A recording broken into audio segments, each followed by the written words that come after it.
हैदराबाद के मुजफ्फराबाद इलाके अब्दुल्लापुर मिट में पेश आए वाकये की मुख्तलिफ गोशों से मजम्मत की जा रही है। इस तरह का वाकया तेलंगाना रियासत में पहली मर्तबा पेश आया है। रेवेन्यू एम्प्लॉइज यूनियन ने इस वाकये पर तशवीश का इजहार करते हुए 3 दिन का सोग मनाने का ऐलान किया है। TNGO ने भी इस वाकये पर गहरे दुख का इजहार किया है। इब्राहीमपट्टनम के रुकन असेंबली ने इस वाकये पर तशवीश का इजहार करते हुए कसूरवारों के खिलाफ सख्त कार्रवाई का हुकूमत से मुतालबा किया है और साथ ही इस तरह के वाकयात की रोकथाम के लिए लाहे अमल तरतीब देने पर जोर दिया है।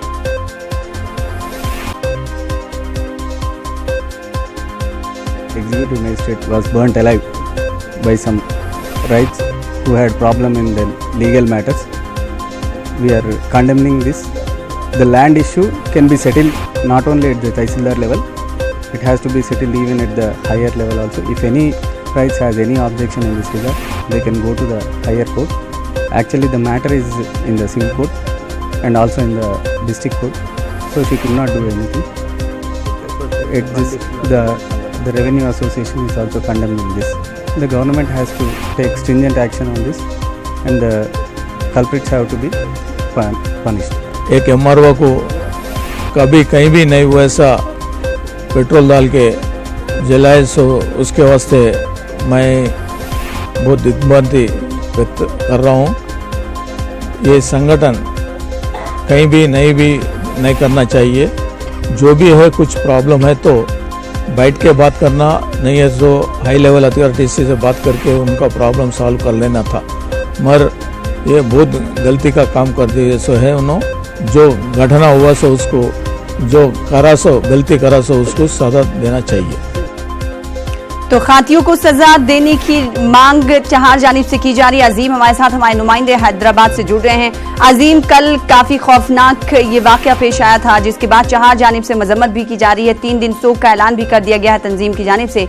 ऐसे में लगातार कसूरवारों को सजा देने की मांग की जा रही है। इस हवाले से पुलिस क्या कुछ कह रही है? अजीम, मैं आपको ये बता दूं कि ये लंच के बाद जो है तो तहसीलदार के ऑफिस में एक शख्स घुसता है, घुसकर पेट्रोल डालकर पेट्रोल छिड़क कर आग लगा देता है। तो यहाँ पे तेलंगाना में आए दिन सरकारी मुलाजिमीन के ऊपर हमलों का जो आप सिलसिला हो सकते हैं। पहले फॉरेस्ट ऑफिसर के ऊपर, एक लेडी ऑफिसर के ऊपर हमला, फिर उसके बाद रेवेन्यू ऑफिसर के कई ऑफिसरों के ऊपर हमला, अब तो जान से मारने की यहाँ तक बात आ गई है। तो कहीं ना कहीं तेलंगाना में इस तरह के वाकयात काफी परेशान हैं कर रहे हैं और मुख्तलिफ तंजीमों की जानिब से, सरकारी तंजीमों की जानिब से, सियासी जमातों की जानिब से इसकी मजम्मत की जा रही है।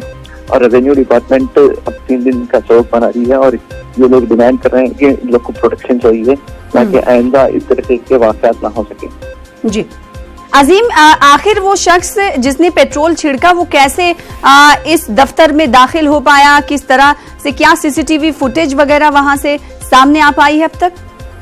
जी अभी तक तो CCTV फुटेज का मंजर तक नहीं आया है, लेकिन ये जो दफ्तर था ये नया मंडल वहाँ पे बना सो है, अब्दुल्लापुर में एक नया मंडल है जी। और लंच टाइम के फौरी बाद ये वाकया पेश आया जब दफ्तर में कोई मुलाजिमीन में जो नहीं थे, लंच टाइम का वक्फा था, वो उस दौरान ये हादसा पेश आया।